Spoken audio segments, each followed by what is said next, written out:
Dans cet épisode, je vous propose 5 stratégies pour arrêter de croire à son mental.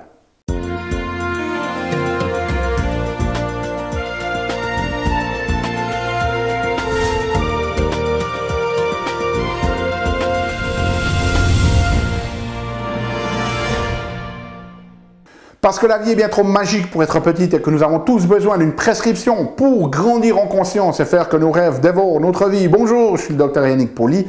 Bienvenue à un nouvel épisode d'une grande vie où chaque semaine, je vous propose de découvrir des stratégies pratiques pour grandir en conscience, qu'elles soient d'ordre physique, émotionnel, psychologique ou spirituel, parce que c'est cette conscience qui est au cœur d'une vie pleinement vécue et de notre évolution en tant qu'être humain. Alors, cette semaine, je voulais partager avec vous certaines stratégies pour mieux dompter notre mental.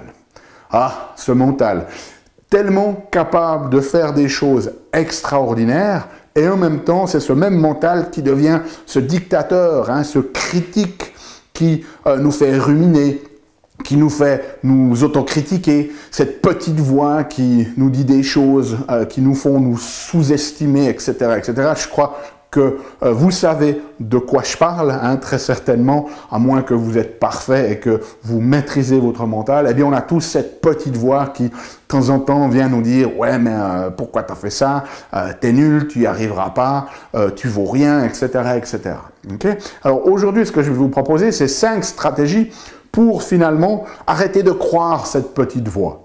Et ces 5 stratégies, bien, elles sont tirées des travaux d'un psychologue américain de l'université du Nevada qui s'appelle le Dr Stephen Hayes, qui a écrit un livre qui s'appelle Liberated Mind, l'esprit libéré, qui n'est pas encore disponible en français.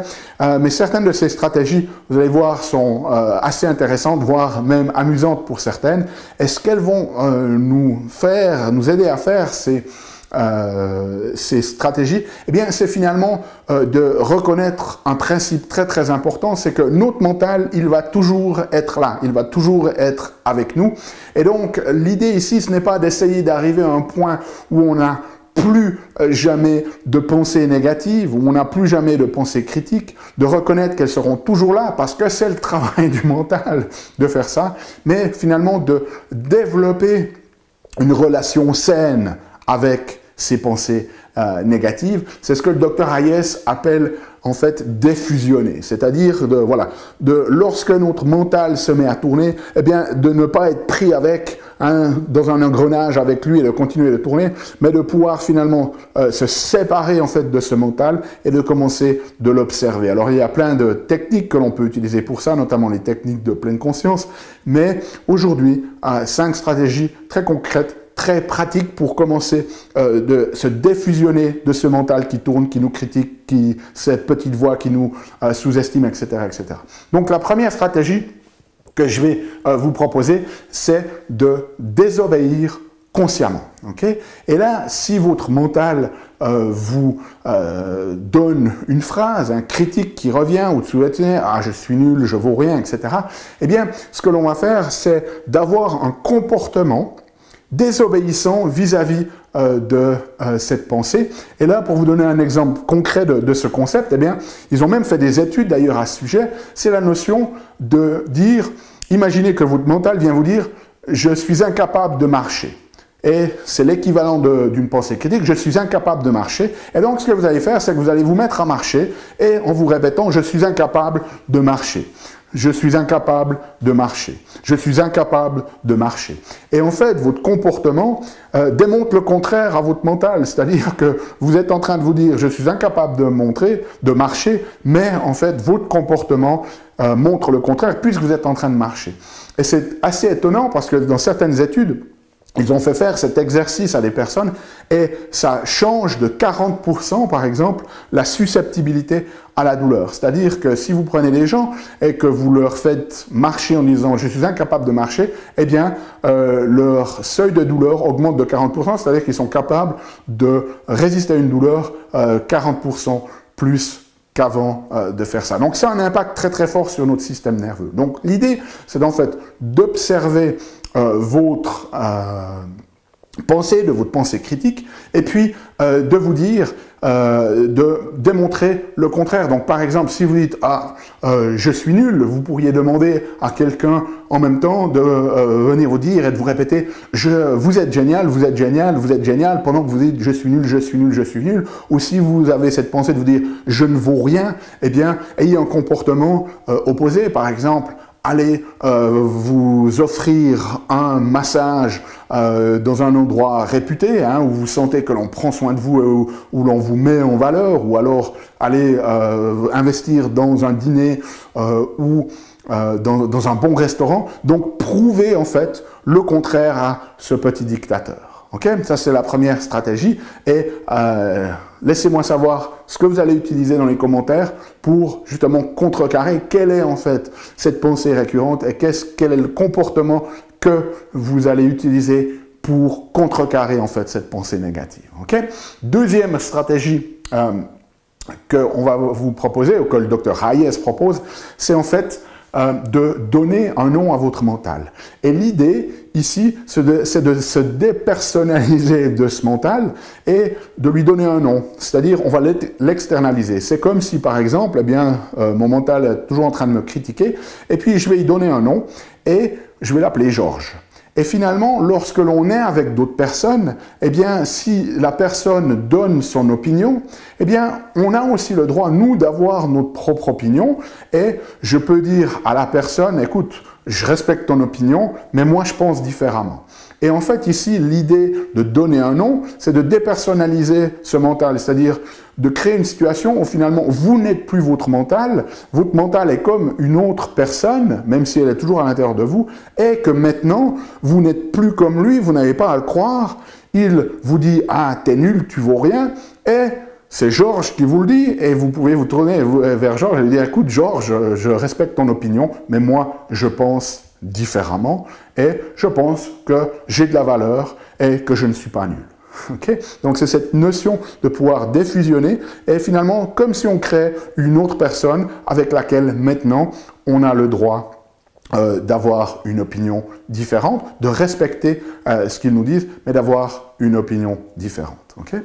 Et troisième stratégie, eh bien, ça s'attache un petit peu dans cette notion-là, c'est-à-dire que dès le moment où vous avez créé cette espèce de personnalité, vous avez donné un nom à votre mental, eh bien, ce que le Dr Hayes recommande de faire, c'est aussi simplement d'apprécier ce que le mental essaye de faire. C'est-à-dire simplement de le voir comme quelqu'un qui finalement a peut-être peur pour vous de ce que vous avez envie d'entreprendre, quelqu'un finalement qui est extérieur à vous, et simplement de nouveau d'avoir cette communication et de lui dire « Écoute, je comprends ce que tu essayes de faire ici en me disant ça, j'apprécie ton opinion, vraiment, je l'apprécie, merci beaucoup, mais finalement, ça ne m'intéresse pas. » Okay?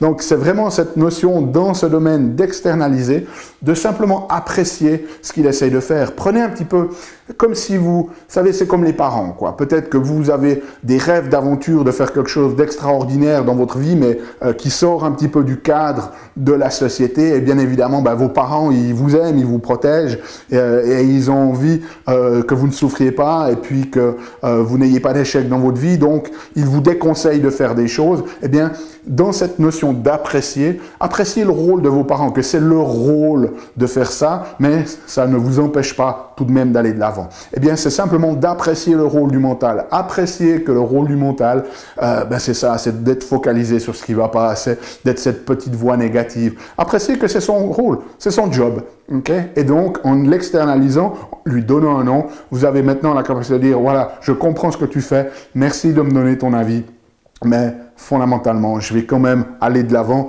je sais que je suis une personne de valeur, je sais que je vaux quelque chose, et ainsi de suite. Okay? Quatrième stratégie, et ça, elle devient très amusante par le Dr Hayes, c'est en fait de chanter.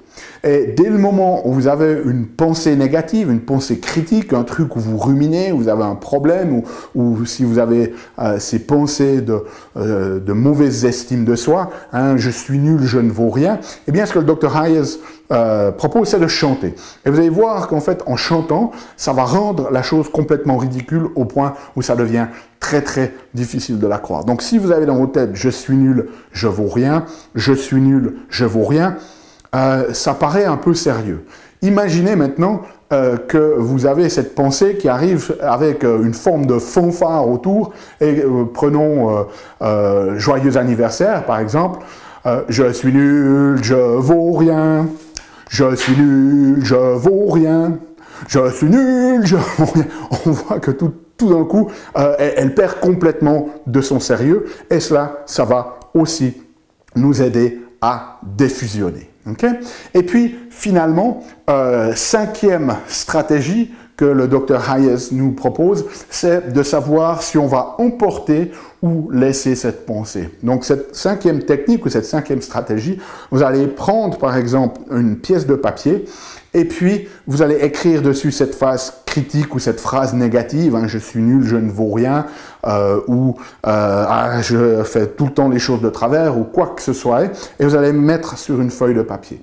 Et à ce moment-là, vous allez imaginer, et vous pouvez, et ce qu'il recommande, c'est vraiment le plus vous jouez ce rôle, le plus ça va être efficace, mais imaginez en fait que vous êtes une forme d'explorateur et que vous êtes tombé sur un très très ancien parchemin. C'est très ancien parchemin qui contient cette phrase critique, si vous voulez, et quel est le reflet ou représentatif d'une ancienne histoire de vous-même, c'est-à-dire une partie très très vieille de votre histoire qui n'a plus vraiment raison d'être aujourd'hui, et donc vous découvrez ce parchemin qui contient ce message, et à ce moment-là, vous vous rendez compte que ce parchemin, il est très très délicat.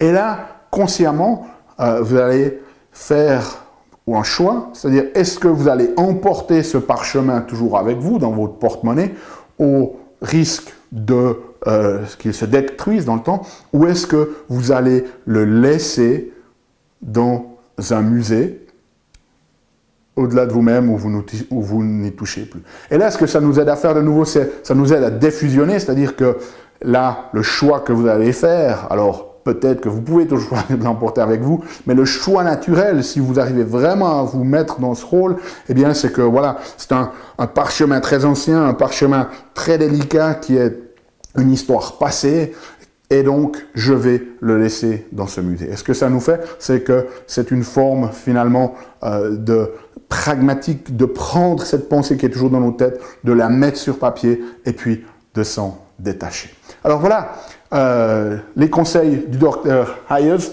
5 stratégies pour arrêter de croire à son mental. Pratiquez-les, laissez-moi laquelle vous essayez, laissez-moi savoir dans les commentaires comment ça marche pour vous, ou si vous avez des questions, j'y répondrai avec plaisir.